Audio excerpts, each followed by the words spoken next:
राहुल गांधी, प्रियंका गांधी और सोनिया गांधी या तो इस्तीफ़ा दे दें या तो कुर्सी छोड़ दें और नहीं तो फिर सलाखों के पीछे चले जाएं।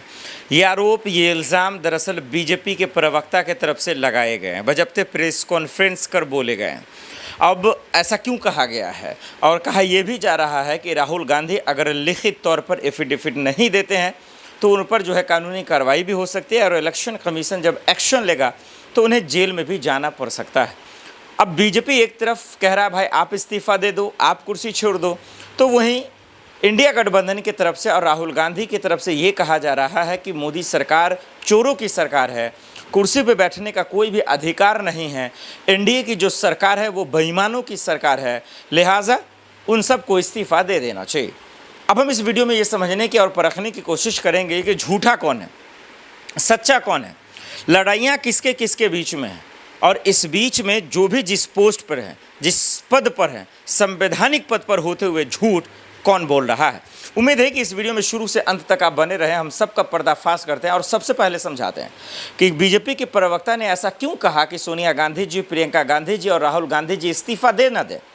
किस लिए आप जो है शपथ लेकर बैठे हुए हैं या सदन में जा रहे हैं या पार्लियामेंट में जा रहे हैं, किस हक से जा रहे हैं, किस मुंह से जा रहे हैं, खुलेआम ये ऐलान कर रहे हैं। इस चीज़ को समझना है और परखना है और बताना है और बोलना है कि दरअसल ये मंशा क्या है। दर्शकों, हमारा आप जानते हैं कि राहुल गांधी ने वो प्रेस कॉन्फ्रेंस नहीं किया था, उन्होंने बजब्ते प्रेजेंटेशन दिया, उन्होंने बजब्ते ये सबूत के आधार पर बताया। उनका अपना कोई डेटा नहीं है, उनका कोई अपना सबूत नहीं है। वो किसी एक सीट पर अपनी टीम को तैयार कर दरअसल जो है इलेक्शन कमीशन के ही सबूत के आधार पर उन्होंने बताया कि फर्जीवाड़ा, घोटाला, वोटों की चोरी कैसे हो रही है। एक भी मतलब कोई आरोप नहीं, कोई इल्ज़ाम नहीं, कोई इधर उधर की बातें नहीं। मीडिया मुखातिब था, वहाँ पे लोग भी मौजूद थे। अब बजब्ते उन्होंने इलेक्शन कमीशन पर ये तमाम चीज़ें बता दिया कि चोरी कैसे हो रही है, बीजेपी और इलेक्शन कमीशन मिलकर बेईमानी कैसे कर रहा। एक बात। दूसरी बात, अब सवाल ये है कि राहुल गांधी बेईमान है, राहुल गांधी अगर चोर है, राहुल गांधी अगर फर्जीवाड़ा कर रहे हैं, राहुल गांधी अगर गलत आरोप और इल्ज़ाम लगा रहे हैं, तो यहाँ पर बीजेपी को चुल क्यों मच रही है या फिर गोदी मीडिया को चुल क्यों मच रही है? ये उनके चमचे दरअसल राहुल गांधी को चमचे और दलाल क्यों कह रहे हैं? ये इसलिए समझिए क्योंकि वाकई में ये चुनाव आयोग ये संवैधानिक पद है, ये संवैधानिक संस्था है और इस पर तमाम अधिकारियों जो बैठे हुए हैं उन सब की जिम्मेदारी है कि निष्पक्ष चुनाव कराएं और उस पर कोई अगर आरोप लगता है तो उनको बजब्ते निष्पक्ष रूप से देखने का काम करें। लेकिन देखिए, उन्होंने इलेक्शन कमीशन का नाम लिया और बताया कि उसके माध्यम से बीजेपी दरअसल जो है सरकार में बनी हुई है। गोदी मीडिया को चुल मच गई। गोदी मीडिया किससे सवाल पूछ रहा है? विपक्ष से। हालांकि वो मीडिया को जवाब दे चुके थे राहुल गांधी। इलेक्शन कमीशन के समर्थन में कौन आ रहा? बीजेपी। अरे भाई तुम क्यों आ रहे हो? अरे वो रायबरेली, ये वो कि राहुल गांधी पहले छोड़ दें अगर उनको लगता है ये इलेक्शन कमीशन ख़राब है तो। अरे भाई, अगर हमको कोई चीज़ ख़राब लगेगा, गलत लगेगा, अगर मेरे मन में कोई शक और डाउट आएगा तो लाजमी है कि हम तो संवैधानिक पद से ही सवाल पूछेंगे ना। और पूछना तो हमें संविधान हक देता है और उसके बाद उसका मंथन करना, हल निकालना भी उन्हीं का है। लेकिन इलेक्शन कमीशन एफिडेविट दे देता है, शपथ पत्र में लिखित की बात, हलफनामा की बात कर देता है। ये कहाँ से जायज़ है, ये कहाँ से दुरुस्त है, आप ही फैसला करें दर्शकों। और इसीलिए ये लड़ाई आई और अब जो है दरअसल बीजेपी प्रवक्ता आ गए, प्रेस कॉन्फ्रेंस करने के लिए आ गए, इलेक्शन कमीशन का समर्थन करने, और बीजेपी का कह रहे हैं कि नहीं, राहुल गांधी गुमराह कर रहे हैं, दरअसल वो खुद ही चोर हैं और अगर ईमानदार हैं तो वो खुद ही इस्तीफ़ा दे दें पहले, सबसे पहले, कि चुनाव आयोग गलत है। ये कहीं से भी जो है सवाल का जवाब नहीं है, ये सिर्फ थिथरलोजी है, गलथेथरी है और कुछ नहीं है। अब आ जाइए बिहार में, फिर तेजस्वी यादव के पास वोटर 2 ID और डिप्टी सीएम के पास भी 2 वोटर ID। अब इस्तीफा कौन देगा, जेल कौन जाएगा? आइए अब हम आपको बताते हैं। अभी इलेक्शन कमीशन पर देखा आपने, अब देखिए जरा सा तेजस्वी यादव और डिप्टी सीएम की कहानी देखिए, विजय सिन्हा की। तेजस्वी यादव प्रेस कॉन्फ्रेंस करते हैं और बजब्ते सोशल मीडिया पर ये वायरल होने लगता है कि बिहार के उप मुख्यमंत्री के पास भी 2 एपिक नंबर है, यानी 2 वोटर ID है, यानी वो भी फर्जीवाड़ा कर रहे हैं और वो भी गलत कर रहे हैं इलीगल तौर पर, यानी उनको भी इस्तीफ़ा दे देना चाहिए और डिप्टी पद का कुर्सी छोड़ देना चाहिए। अब ये मेरे समझ में नहीं आ रहा है कि जो भी वोटर ID है ये भी तो जिम्मेदारी सरकार की है कि किसी के पास 2 है या 4 है या 5 है तो कैसे है, ये पता तो चुनाव आयोग को करना है, ये पता तो इलेक्शन कमीशन को करना है।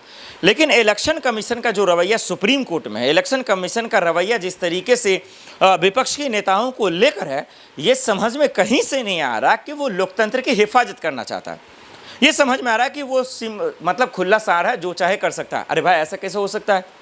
आज सुप्रीम कोर्ट में दरअसल इलेक्शन कमीशन ने क्या कहा, जो अभी 65 लाख वोट काटे गए, जो दरअसल जिन लोगों के कटे, कह रहे कि भाई वो लिस्ट हम आपको क्यों दें, हम आपको नहीं देंगे। तो बताइए ये क्या मजाक बनना रखा है? विपक्ष मांगता है फुटेज, दस्तावेज और वोटर आईडी का लिस्ट, तो आप उनको देते नहीं। कोई भी दस्तावेज मांगता है तो आप उसको देते नहीं।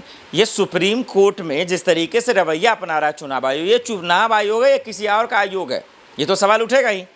अरे ऐसे ही भदेरे सवाल चुनाव आयोग पे हैं और उसके बावजूद एक से बढ़कर एक करना माफ कर रहे हैं। हरियाणा में रंगे हाथ आप पकड़े जाते हैं तब आपको शर्म नहीं आती, महाराष्ट्र में पकड़े जाते हैं तब भी आपको शर्म नहीं आती, और बीजेपी की पिट्ठू बनकर सरकार की दलाली कर आप चुपचाप जो है यानी कि प्रेस कॉन्फ्रेंस करते जाते हैं। लेकिन जब विपक्ष सवाल पूछता है तब आपको मुंह में दही जम जाता है, तब आपके आंख बहरे हो जाते हैं।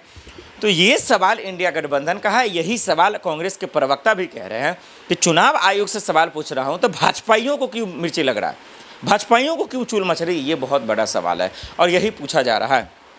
विजय सिन्हा को लेकर, तेजस्वी यादव को लेकर जो खबरें आ रही हैं, जो प्रेस कॉन्फ्रेंस आ रहा है, बिहार में चुनाव है और बिहार में चुनाव से पहले ये तमाशा क्या मजाक बना रखा है। जिस तरीके से राहुल गांधी ने दरअसल खुलासा किया, कपिल सिब्बल ने जिस तरीके से खुलासा किया, संजय सिंह, संजय राउत और बहुत सारे इंडिया गठबंधन के नेताओं ने लोकसभा चुनाव को ही रद्द कर देना चाहिए और 25 सीटों का जो हेरा फेरी है, जो जिस बात पर दरअसल ये साफ शब्दों में कहा, खास करके अगर हम बात करें राहुल गांधी का, उस लिहाज से तो लोकसभा चुनाव ही रद्द होना चाहिए। और उन्होंने कहा कि ये ईमानदारों की सरकार नहीं है, ये चोरों की सरकार है, वोट चोरी कर आज दरअसल मोदी जी पीएम बने हुए हैं।